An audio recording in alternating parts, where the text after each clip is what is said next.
Oh, nice spy, Mommy, nice spy. Look, a turtle.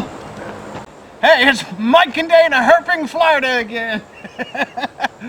We're driving along, coming up from our turkey hunt. We found this little guy crossing the road.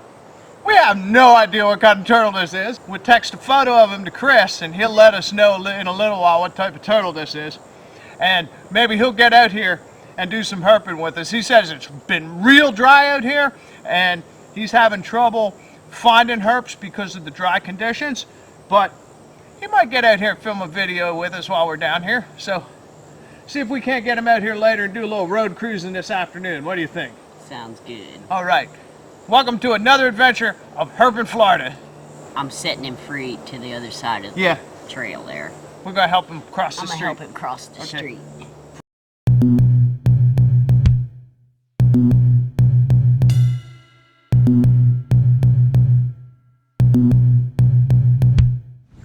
And there's another one.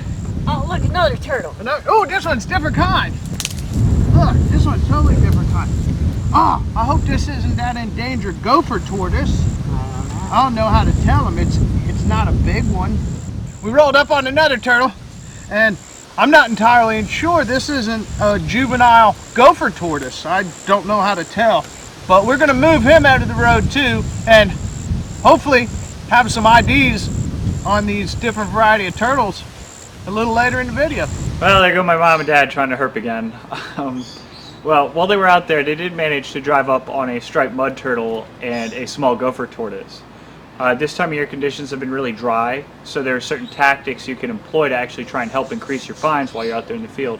One of the main ones which they employed was road cruising. It covers a lot of ground, and even though conditions have been poor, you can cover a lot more area than just stomping around the dry woods. And if you do that, even more particularly certain times of day, early morning, late evening, or during or after a decent rainfall, you'll at least stand a better chance of spotting something.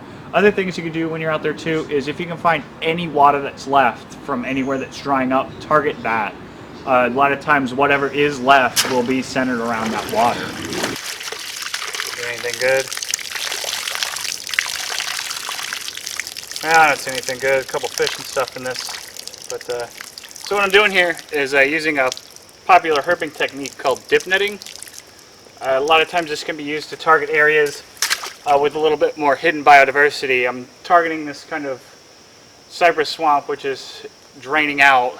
Where we're standing now, judging from the marks on the cypress trees, we should probably be, I don't know, chest deep in water right here, but because of the drought conditions right now, the water's receded a lot, and I'm trying to see if there's anything potentially hiding in what little water is left. So I was back here in this swamp dip netting, and all of a sudden, as I'm looking down at what I'm netting at, my dad looks up, and he points out this big cottonmouth that's just swimming across the top of the swamp out here. Really beautiful animal. You can just barely see him. It doesn't seem to care that we're here.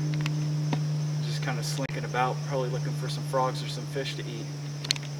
Over the place, this might be a big deal. This might be a big deal. There you go. Hang on. Hang on. I think I know what this is. Before I scare it. Crap, where'd it go? It was right there. There it is. There it is. Yup. That is our smallest tree frog. One of the smallest you can find, and I'm pretty sure smallest in the United States, the little grass frog. I don't know if you can even make him out right there next to my finger. Super tiny frog. The tiniest frog. I think I've just spooked another, oh no, that's a cricket frog. Where's my, oh I see my little grass frog.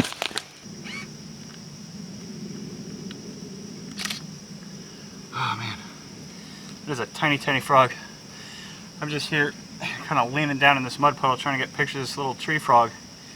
We're in a cypress swamp that, if I look around it, clearly under flood conditions I would be underwater right now. But the water's receded a lot, so whatever areas are wet are good areas to target. So this area, it's got a lot of animal prints in it too, from all the other animals that have had to take advantage of the little water that's left back in here.